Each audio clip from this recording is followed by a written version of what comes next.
Welcome to High Octane Leadership with Donald Thompson. This season, we're diving deeper with more solo episodes, where I'll share the experiences that have led to recognition by EY, Forbes, Fast Company, and others. Not as a boast, but as milestones on my entrepreneurial path. From growing multi-million-dollar firms to successful business exits and building high-performance teams with a global perspective.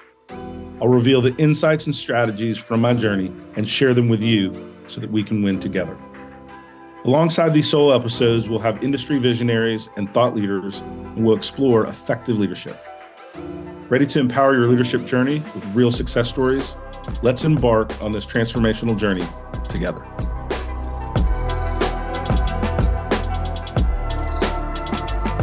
This is Donald Thompson. I'm here with my good friend and podcasting partner, Mr. Bob Batchelor. Bob, welcome back. Thanks, Don. It's good to be here. As always, we get to be in a different studio together for a time other than being virtual. So we see each other all the time, but we don't get to sit across the chairs in podcasting.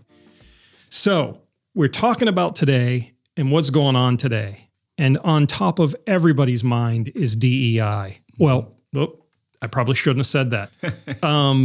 That thing we used to call DEI. So what I'm going to do today is I'm going to play the role of questioner, right. But I'm not going to give you little jokes and serve you up little softballs.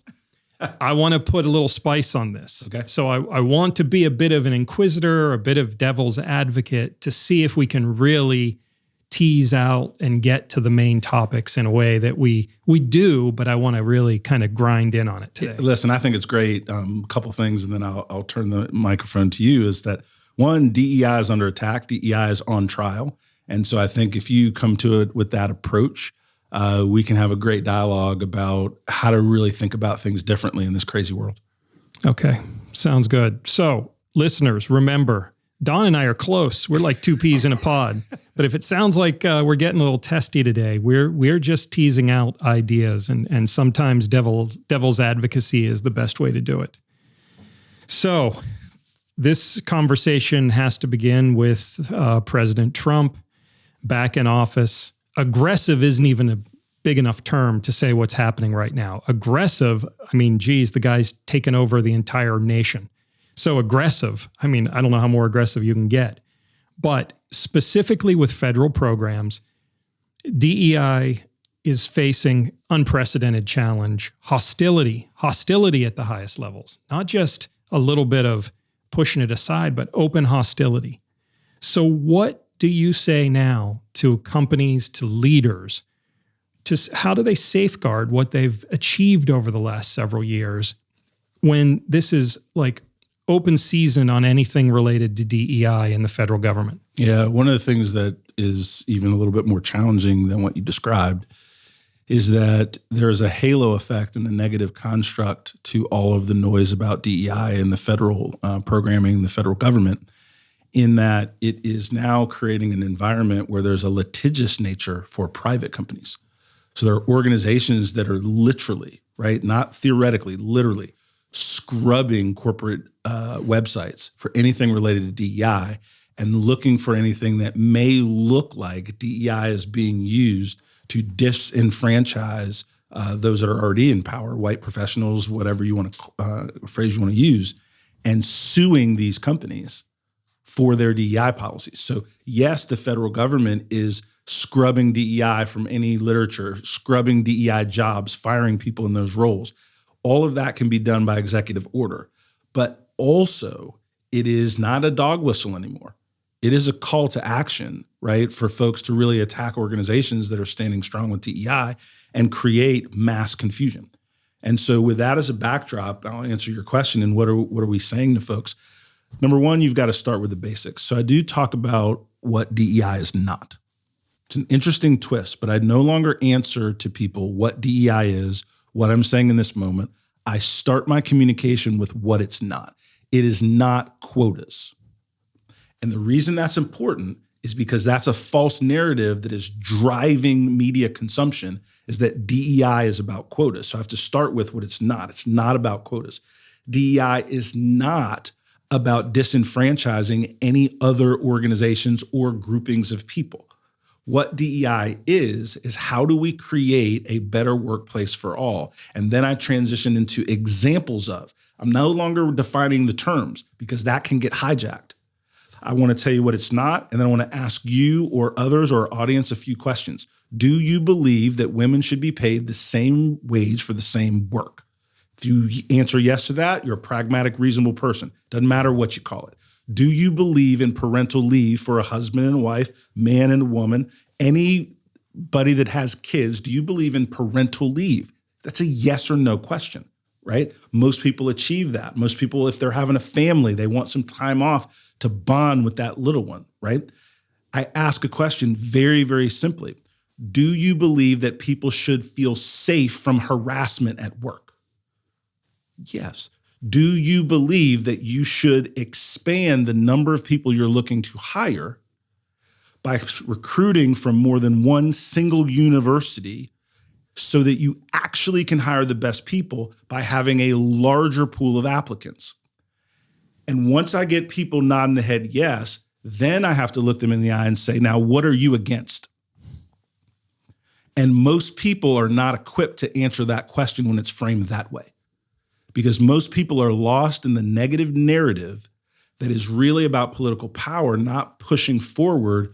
How do we create an environment where we can win together, work together, take care of our families, build for retirement, all of the things that 75 to 80% of Americans just flat out agree with, right? And so that's how I frame the question in this crazy times, talking about what is DEI in the state of chaos that we're in. And that's how I start to answer it. Okay, so let's go right into the gut punch. What do you do? And this has had to have happened recently. What do you do when you know the person's saying yes, but their eyes, you know they're lying? One, you don't try to win conversations, you try to expand thinking.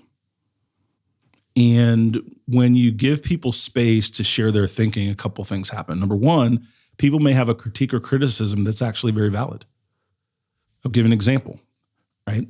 I had a business leader, and this was a couple months ago, even before the crazy, but this is just a good example of having an open dialogue. He said, why should I support something that's not tied to how I make money in the business? That means for this leader, no one had constructed how diversity, equity, inclusion increases innovation, productivity, retention. Nobody explained to them how they're going to sell more products because their website has a diversified view. Nobody let them know the different groupings in our country, how much women are in terms of a buying power unit. African Americans as a buying power $1 trillion unit. The LGBTQ as a $1 trillion buying block. And since nobody explained how DEI helped him make money, he had that valid, legitimate roadblock that reinforced his own bias, that reinforced his own privilege, that reinforced why he shouldn't do anything or care. But when presented with data, he at least became curious, not because DEI was all of a sudden good, but because his nature as a business leader, his focus and how he's compensated is about growing revenue, expanding audience, and having higher loyalty with your clients. Because I linked those things together, we at least were able to start to have a conversation. Secondary, there's other folks that are good at saying yes, and they're never going to change. If I can tease it out, I shrink the dialogue and I keep it moving. What I'm not in is in the business of convincing somebody that doesn't want to be convinced. 2, I'm not that good. 1, I don't care that much. 3, they ain't going to change anyway, and I don't like to waste oxygen because oxygen may be precious. Who knows what Trump's going to do next, right? Oxygen may be precious. I don't want to waste it. So as long as somebody is open-minded enough to listen to a business argument, so you have to convince them that this is a business challenge, not a crusade. I like the way you phrased that. I'll sometimes say this isn't a social justice conversation. This is a business growth conversation. But we're saying the same thing. And most business leaders that I interact with, it at least gets them curious. I talked to a business leader, and I'm I'm happy to be pressed on DEI's value because I talk to a lot of leaders, billion-dollar businesses, and I'm behind the door with them, with their board, and I get the whole tsunami of good, bad, indifferent. So I have a lot of data points, first-hand data points, right? One of the things that's really important when you're talking to leaders is you have to remember how they're motivated and compensated and what they like is recognition. And if you don't wire in any conversation to take those things into consideration, that's why you're losing the audience. So again, back to all critiques aren't wrong. One of the weaknesses of most DEI practitioners that I've worked with, met, and see is because they've not been in the C-suite, they don't understand the language of the C-suite well enough to package their message in a compelling way to people that are financially motivated. If someone is financially motivated, then everything else is kind of foo-foo stuff. But if you tell somebody that's financially motivated that your people leadership programming will allow you to drive more results from your high performers because people want to be led by people they trust, like, and are highly competent. But if you're trusted, highly competent, and not liked, people are not going to do their best work. So as a leader, why wouldn't you want to learn how to phrase things in your one-on-one or your group meetings? DEI is not lowering standards for people. That's another just flat out, highly used phrasing that is just not true. But it's been effective because we're no longer in the truth arena. If we were in the truth arena, there'd be a lot of things different in our world right now. So truth is not as valuable, right, anymore. But the way you package things is. And so when you say DEI is not about lowering standards, then you can get that people manager to say, wait a minute, if I say this with a little bit more empathy, if I say this with a little bit more support, but I still let my team member know these are our targets, we didn't hit them last quarter. I want to understand from your point of view, Mr. and Mrs. Employee, why do you think that happened? What, as a manager, I can do to help, what the company can do, because we still have to meet this standard. It is not tulips and flowers, but it's just not treating people like they don't matter, right? Why would you try to beat someone up in a meeting that you need to go be productive after the meeting? I had to learn that. Right? Mr. Football athlete background, command and control, all these, that's 10, 15 years ago, DT, right? And you can drive results through, but people don't want to stay. The next opportunity they can bolt, they do. So you have high turnover. And so I had to learn how the packaging doesn't lower a standard. It just makes you more thoughtful.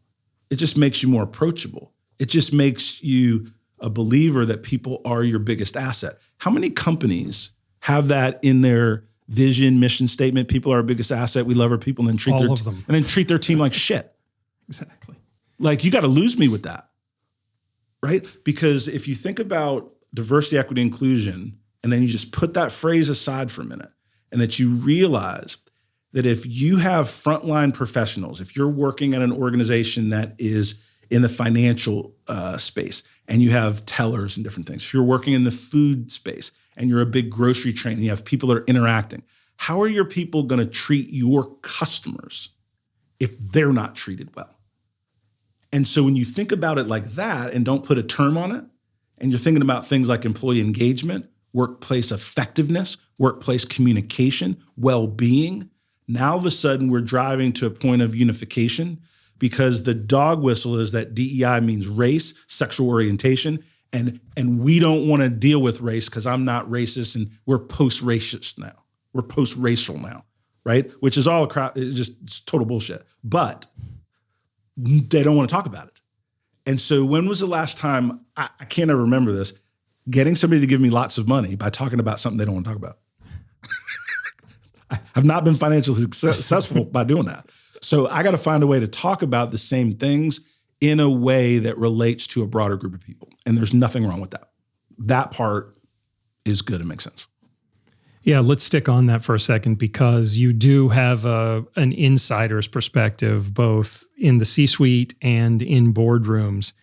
Do you take that same idea to the chair of board of directors at a big company? Do you nonprofit? Like, how does the message change when it's that highest level? we have to think about the impact of the attack on DEI, and there is a very significant impact. But it's not just DEI, right?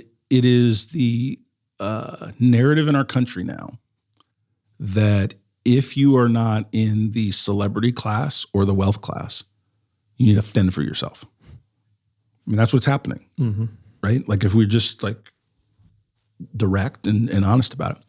So when you in government say, we're going to stop all grant funding and we're just going to turn off the spigot. Okay. That's your right to do it. You won. But let's now, so I'm not even talking about whether that's right or wrong. Morally, anyway, right or wrong. That's what you decided to do without understanding the downstream impact of doing that. And one of the things that was really interesting is funding was cut and some engineers were fired, and the administration didn't know that part of the group they fired were nuclear engineers protecting our weaponry. See, again, people are like, Don's really political. No, I'm about highly functional, right? Winning has its advantages. So if you win an election, you do what you want. But nobody voted for dysfunctional. That's for sure. Right? Like you can do the things that you believe are necessary, but you don't have to be mean-spirited and you don't have to be dysfunctional. And then the downstream impacts are generational. Because if you shut down the Department of Education, again, I'm not for or against that. That's not my platform. My platform is impact. It's not just going to affect Black and brown kids. It's going to affect millions of kids that will go to school hungry because of those programs. What are you going to do with that? If you cut Medicare and Medicaid and people can't get treated, in the case of some organizations that I work with, there's folks that are battling alcoholism. There's folks with intellectual disabilities. What do we do with the people in our society that cannot protect themselves? And if the answer is, we don't care, we're not going to do anything anymore, that's starting to come across loud and clear. And so when people are talking about DEI, this woke stuff and different things, I think we're kind of missing the point a little bit. And what we have to recognize from a business construct of, they said very clearly in Project 2025 what they were going to do when they got power back. And we as a country voted for this. This is what happened. We did this. So then we as a country have to figure out how to deal with and manage these impacts, right? That here's the thing. Most people I talk to, their employee base is not more productive because of all this noise. It's less. Yeah. Because people are afraid. People are scared. There's no steadiness. And that, quite frankly, if I now flip it and put my financial cap on, well, I'm going to rename, repackage, but I'm going to get more work because of the instability now that is being interjected into the workforce. It's a business problem being created and exacerbated, right, by a lot of the different policies. And DEI was an effective scapegoat, right, for all those things. When I'm talking to folks that, last thing I'll say on this point, fear is a powerful motivator for short-term behavioral change. And that's what's being used in our arena right now, and everybody's kind of scurrying, right? But what I had to do from a business standpoint is take a step back and go, okay, one, our firm, the diversity movement, we purposely didn't do a lot of work with government for this very reason, or universities, because where do they get most of their money from? From the government. And it's just unpredictable at best, independent of who is in power, right? It's just an unpredictable thing to me as a business owner. Whereas if I'm talking to a CEO of a corporation and I make my case, they'll up or down it, right? And there's not a lot of shadowy things about it. They're going to buy from you because they believe you can help them win, or they're not going to buy from you because they don't think you can help them win. I can operate even under duress with that as a North Star, right, to people's behavior. Right now, the big backdrop with DEI, but then business in our country, is we don't know day to day what's going on. And that's the volatility that we're going to see. Yeah, and volatility just causes chaos. And chaos, nobody likes. The markets don't like it. The people pricing your eggs don't like it. All the problems that come down. It's all downstream, just like you said. So if you listen, so say we take a very non-political topic about something, say like the loneliness of young males. Okay. This is not a white, black, orange, green, purple problem. It is a problem for everybody. If you undercut the education system, people can't go to school. They're not getting good education when they're in K-12. They can't go to college. They don't have technical college or community college access. They're just going to continue to stay in their basements playing video games. Now, I got nothing against video games, but when video games replace family, culture, foundations, institutions that help young men become productive citizens and part of a larger whole, when you forget that because you're downstairs playing a video game where you're killing people for 12 or 14 hours a day, that's a problem. And people don't put those pieces together. That's right. The instability that leads to, goes from the ocean to the lake, to the river, to the stream, to the tributary. Now we're down to the creek. That's exactly right. And I think you and I, we both come from backgrounds where the creek was what got us to where we are now, but there's no hope in some respects if things don't start to change. I think that's right. It's it's mind-numbing. There's so much us versus them in the media now. I was reading this morning about how Target, people are making political sport out of where companies were and digging up their old DEI statements and now throwing it in front of their face if they backpedal a little bit. What do you do if a CEO comes to you and just says, I don't know what to do here? I'm getting that conversation a lot.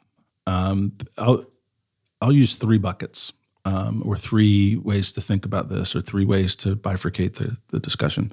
There's a third of the population, third of business leaders that were looking for an off-ramp. And the executive orders, the Republicans went in the House, the Senate, and the White House, and they already own the Supreme Court, and that's just factual, right? They're owned by the current administration. They're going to do what they do, think what they think, and there's I'd rather watch paint dry than try to convince them, right, of their standing. That's their right to do and believe. Then there's a third of folks that understand the goodness of the work. They understand that to have a successful business and team, that a diverse population, whether it's generational, right? 5 different generations in some companies these days, whether it is geography, having a global footprint, right? Whether it is people that are scientific versus non-scientific, right? You can think of all the different ways that our talents blended together meets for building a better company, right? And that's just really pretty fundamental, right, to business. And so these CEOs believe that, and they want to continue to foster that, but they don't want the smoke. They don't want the noise. They don't want the impact to their stock price. They don't want to be on the wrong end of a lawsuit, right? And so that third are reframing, right? They're changing their language. Instead of diversity, equity, inclusion, they're using inclusion, right? They're using terms like employee engagement is one that we recommend. They're talking about workplace effectiveness, organizational effectiveness. And these are not compromises as much as real world pivots given the state of play in business, politics, and pop culture and society in general. And then there's a third of the folks that are hardcore. They're like, look, we don't want the Apples of the world, JP Morgan, Costco. They're like, we don't want anybody telling us how to build our company. DEI has worked for us. We want to continue to learn how to grow and treat people better. DEI for us is not just for Black and brown professionals. DEI for us is about intellectual disabilities. It's about having physical access to our buildings. It's about having access to all of our digital component for blind and low vision professionals. It is about introducing veterans into the workplace. To them, DEI is about supporting single family homes. DEI is a part of really taking care of the culture and the people that make up the culture of their company. And they don't want to change that. They don't want to change what they're calling it. And they're strong enough in their leadership. They're strong enough in their board agreement that they're moving forward that way. So to me, that's 2/3 of organizations that I can still have a very meaningful, high impact conversation with about how we can be supportive. And that in the sea of negativity is encouraging. Yeah, it seems like the forces are really lining up on one side or another. So political. What do you say to leaders who are in the 1/3 bucket in the middle? They're reframing, they believe, but they're afraid. Mm-hmm. Because when I think about it, I'm always trying to look. We talk so much about CEOs, C-suite leadership, mm-hmm. but you and I both came up like you didn't know a CEO when you were growing up. Neither did I. I didn't. I knew some guys' dads who owned companies, but like read about them in books. Yeah, exactly. So I'm always trying to look at what's happening to the people around us. When I walk through the office, I'm thinking like, I know if I'm hurting or not. There are people who work for me or with me that are really on the edge, one way or another. So how do we balance that? So people are doing the right thing by sticking to their DEI goodness, but they're giving in by reframing. But it's a weird message to your people then. And I get this question also, so I'm pretty well versed. It's like situational ethics, perhaps. It's if you make it an ethical thing, you create a debate. When you think about it as a business and how businesses change a brand, well, why does a business change a brand? Well, one, maybe they want to refresh something because they're launching a new product, a new initiative. They want to take the company into a new direction, right? Sometimes companies change brand because there was some negativity within the company associated with that brand. They want to move away from that a little bit. Another thing that people do when they're looking at a branding is from marketing techniques and tactics. They have data that just shows that it would resonate with a broader group if they change the way they message who they are as a company.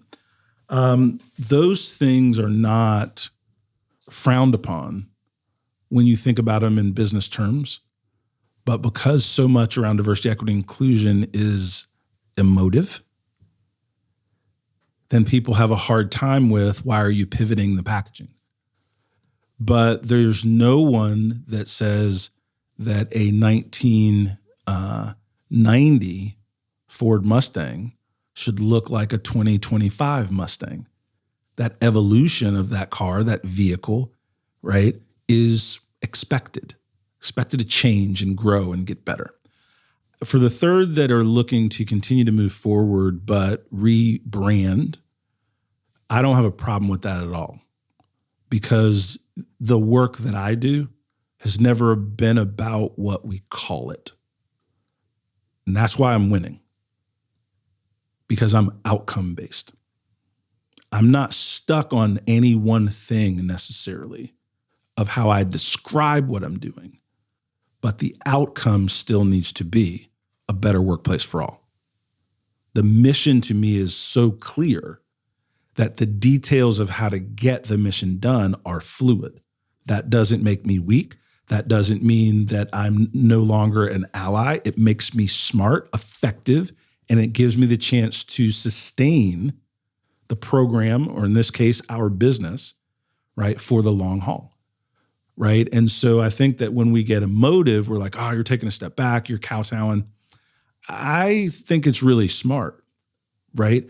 If, let's take it a different example. Let's just take a fight. Let's just say somebody literally came into this studio and punched me in the face. Am I going to keep sitting here with my arms folded while the person punches me in the face? No, they're going to punch me one time, maybe two. But the third time, this microphone and their forehead are going to have a very detailed conversation about the future. Right? So at a certain point, in order for me to survive that moment, I have to change tactics. I have to change positioning. Right now, I'm relaxed. I'm not fearful. No one is coming in the studio to attack me just yet. Who knows? Right? Like, I mean, but my point being is you have to change to achieve an outcome. In that crazy example, I just used, my outcome is safety. So I had to change something in order to get to a safe place. Well, if someone's attacking my business, then I have to change something in order to be in a safe place and continue to operate, continue to pay people, continue to grow, continue to have my ERGs. Instead of calling them employee resource groups, maybe I'm using business resource groups, right? But smart things that allow a work to continue, I don't put in the same category as shrinking away. I think that those leaders have to really walk a very fine line between the things they believe in, that work, that are effective, and the cost of noise. The cost of noise is really expensive these days. From your position, coaching, being on boards, does it give you a chance to talk a little more about that long view? Because so many CEOs, especially at public companies, we've both dealt with a lot of them, it's just 90-day cycle. Not what's happening. Where's my day-to-day scorecard, minute-to-minute scorecard? Are we seeing thoughtful people start to think about a longer term? Or is it too soon to... Here's the thing that scares me. You can have good people who want to do good things running companies. But the ground is so shaky that they don't know what's going to happen. Like normalcy is you do the right thing, you sell your products, goods, services, you have success. That's normal. Yeah. That's normal. What kept presidents from saying outlandish things was the press would come down on them and it would change the perception of them. Truth mattered. Now nothing matters. And so the ground is shaky and we're all, after a while, maybe for a couple minutes you can balance. But after a while your legs get tired. So what's the ramifications or what have you, it's so crazy to say this. It's been 3 weeks, 4 weeks, but it's real. You're feeling it. I know you're feeling it because we talked off air about it. So what do you say to these people? The people in the C-suite and in the board of directors are at least as freaked out as we are, as the normal person working for them is. So what do you do? So one, I don't have all the answers for this. I have some perspective, right? Because it's a big question. Couple thoughts. So one, let's just use boards of directors. Is to help the C-suite and the C-suite leaders of a team manage risk and build strategy. And managing risk is a very important focal point in this chaos. So let me give an example. One of the organizations that I work with was grappling with this very thing, right? Like DEI matters. It matters to the way we treat our clients. It matters to the way that we recruit. It matters to the way that we promote and mentor. We have it built into what we're doing.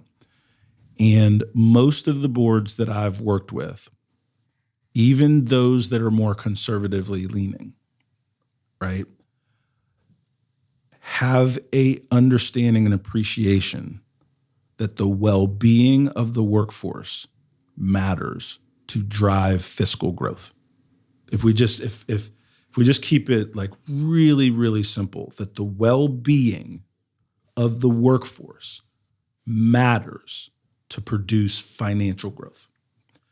And then when you break it down in that simple function, and then you ask a question, this is the board level, this is the rank and file. If we are going to disband all of our DEI programming, we still have left this one simple truth that the well-being of the workforce allows us to drive financial performance. So what are we going to do instead? Mm-hmm. Yeah, that's good. Right? And the reason that's such an important conversation is because it grounds everyone in the room. And it takes away the vernacular.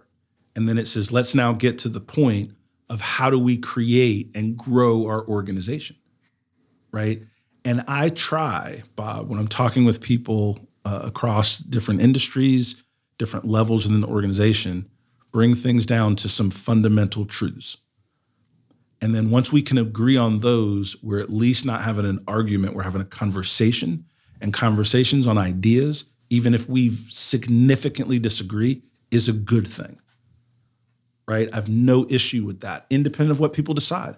That's a good thing. Debate is good. Pushing against each other's ideas is good. And I think we've lost so much of that in the last 3 weeks, 6 months, where everybody's pissed off at everybody else all the time about something. So we are now losing ground as a country because we don't have a true north of what we're believing in and on that can unify us. And that's happening at a political level, but it's also happening within our companies because of all the noise. And that is going to have a long-standing fiscal impact to businesses, because what do employers want? They want loyalty from their team members.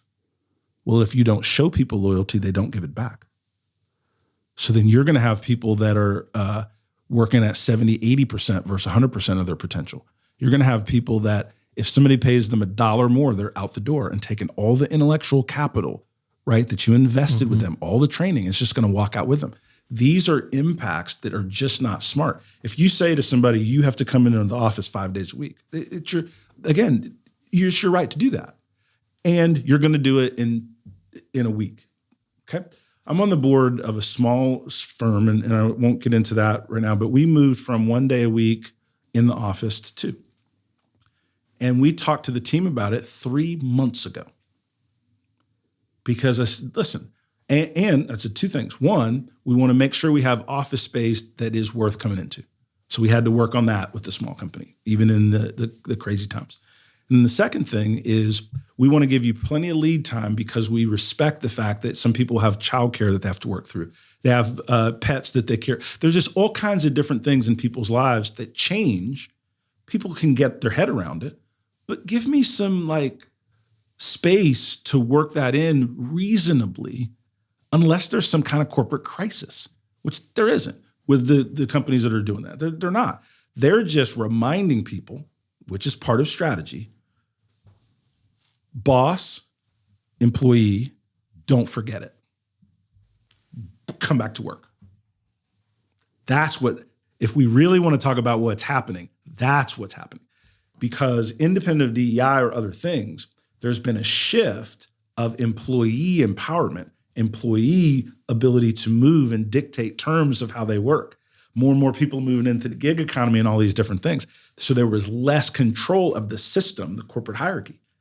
And so this moment became about a couple of things. Number one, putting that thumb back on people. And that's what's been done in a lot of ways. Second thing is leaders don't like to pay for stuff that's not being used. And this part, I empathize with. They don't want to walk in these pretty buildings that are empty. And then they see on the financials, they're paying millions of dollars for buildings that are empty. That's just rightly or wrongly, I get it. That's just something that does not compute, right? So we're going to use this space. See this gym in this office? Some people need to be in there because you're working for the thing. And then the third thing that you have to look out for and why leaders are deciding is there is some data that supports if you're building a collaborative team, it's hard to do that in Zoom culture because leaders aren't trained in that. People were just getting to the point of learning how to lead by walking around and spending time with people and helping them on their project. So with those 3 elements, there's certainly a case for more in-office work. But if we look at some of the dictates of CEOs and the way they're doing it, they kind of start to sound like Trump. And people need to recognize if that's what we're voting for, then that's how we're going to be treated. And that's one of the reasons I like being an entrepreneur. I work in a big company now and well compensated to do so. And I'm thankful that I'm part of Workplace Options, and the diversity movement is now a workplace options company, and totally pleased with that, right? But as an entrepreneur from the ground up, there's a confidence in knowing I can create my own job, which actually makes me a better employee because I feel psychological safety, whether someone provides it to me or not, because I'm unafraid, right, of someone creating a negative environment just because I spoke my mind.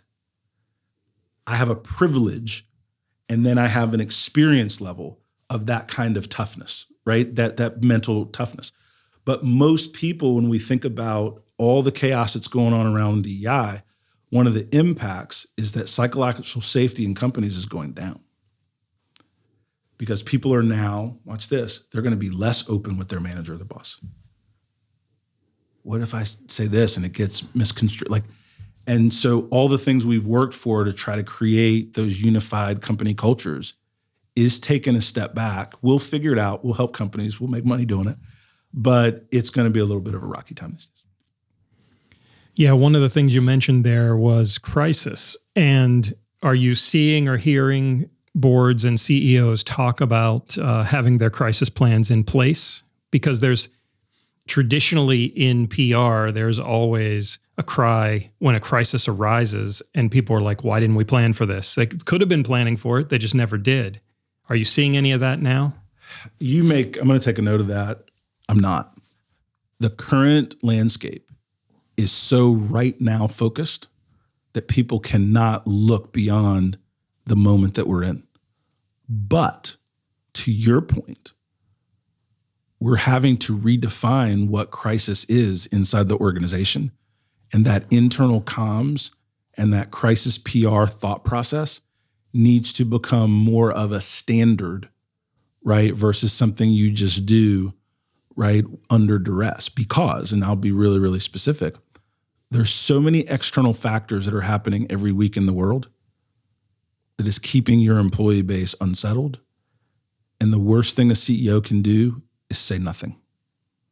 One of the things that I've talked to boards and CEOs, listen, if there's a school shooting, I'll just use this example, or when there have been and when there will be again because of the way our laws and culture is structured,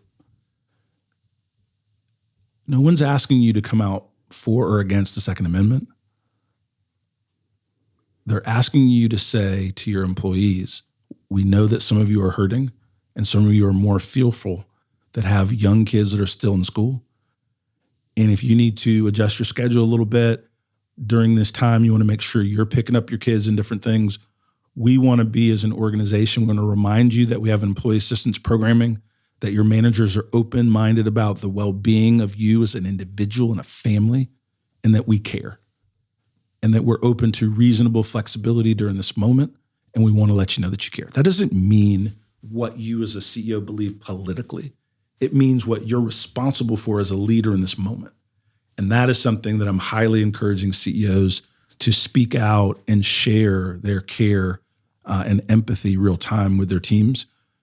CEOs are the last defense, quite frankly. They have a higher trust barometer than politicians, and that's flipped over the last 20 years. And one of the things that I read, and you send this to me, the Edelman Trust Barometer each year. And leaders have a responsibility to be the guiding light of what truth can be again. Because unfortunately, it's not in our politics. And I'm a hardcore independent, so I can have any debate anybody wants about any of this. Because here's the thing. Watch this.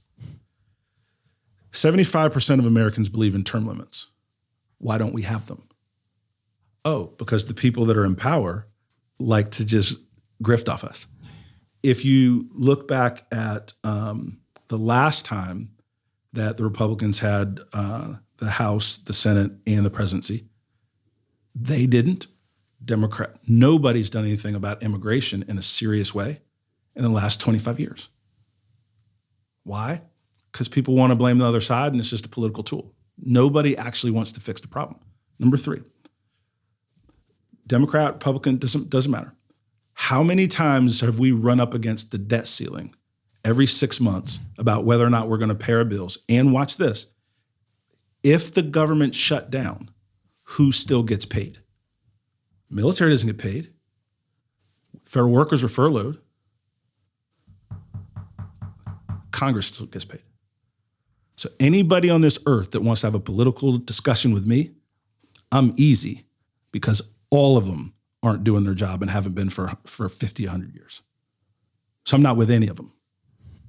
And those are just a couple of examples of the power structure that is no longer for the good of the citizens, right? It is for the power structure to continue to grow and exist. And there's some variation based on who's in charge. That is very true, and people are feeling impacts of that. But the bottom line is those dudes, ladies, they don't work. They're all chasing microphones, and they don't work. And then when it comes to actually making an independent decision on what they believe, they're thinking about re-election, not doing what's right. So I welcome, this isn't the forum, but I welcome a political discussion with anyone because it's all crap. All of it. Yeah. That's the double-edged sword. It's folly, but it means so much to so many people because a single decision to gut the federal workers who are the undercurrent of making a government this size work. It's ridiculous. It's bizarre. So I'll ask you one more tough question and then we'll wrap up. But you and I have both been working directly in DEI for a handful of years. You're a black man who's been very successful, blessed, and you're the first to admit it. But we both have friends who they haven't got there yet. They're still climbing. They don't know what to do. What do you say to the person who is DEI forward? Maybe they worked in DEI, maybe they don't, but they don't have that safety net. They don't have anywhere to go, and they come to you and say, DT, I'm ready to give up. Every fight's not for you. I have judgmental bone in my body like everyone else. I have bias in my bone like everybody else, but I'm also pretty pragmatic. So when folks come to me that are in the DEI space and, you know, jobs are drying up in that space, government's laying off, people are cutting back and different things, every fight's not for you for the long term. Sometimes things are moments. And I do recognize that I can still be strong, vocal in this moment because it's not because I'm untouchable, right? Because you know, and I've shared with you that I'm taking some hits for my stance on DEI in a pretty significant way that have hurt me. But it didn't make me stop. In fact, it's made me angry, more motivated. But I don't think everybody is built for the same pain threshold.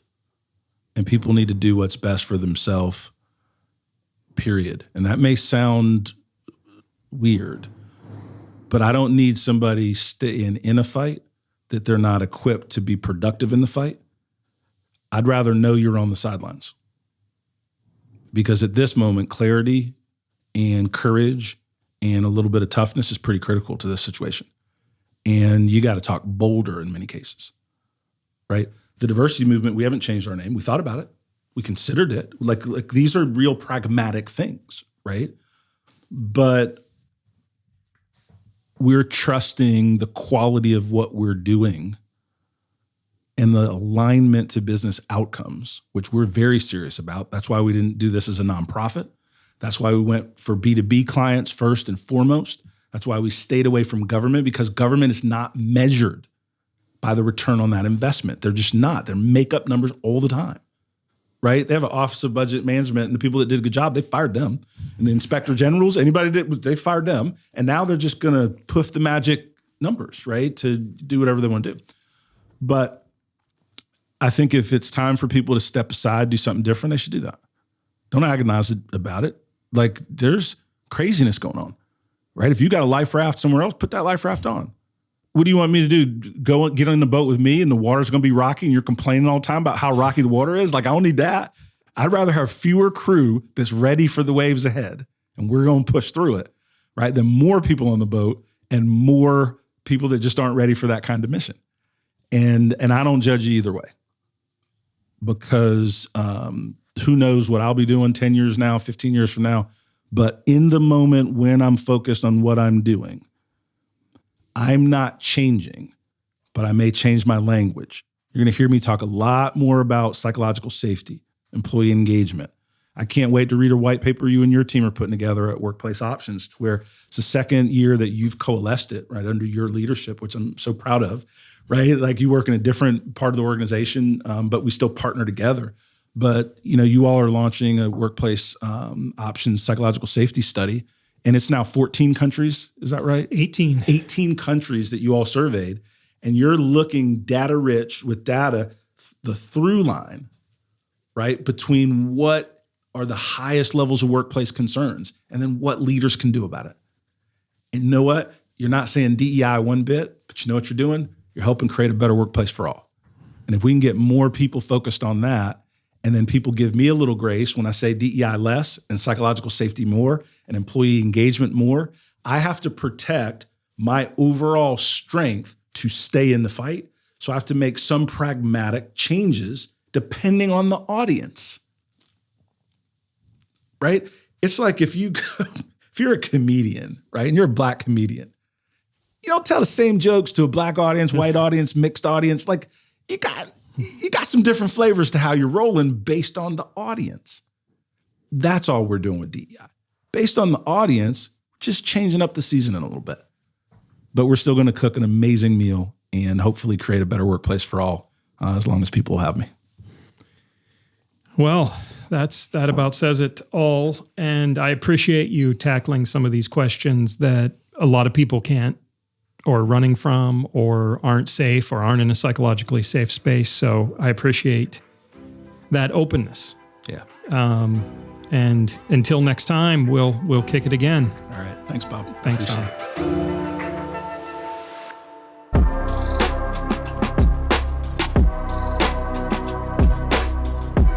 Thank you for joining us on High Octane Leadership with Donald Thompson. Today's episode is a step in our collective journey towards leadership excellence. Remember, every story we share and every insight we gain is a piece in the puzzle of our leadership journey. For more insight and detail, hit the subscribe button so that we can stay connected. For deeper information and more episodes, go to donaldthompson.com. Continue to lead with vision and purpose, and until we meet again, embrace your role as a high-octane leader in the ever-evolving world of business.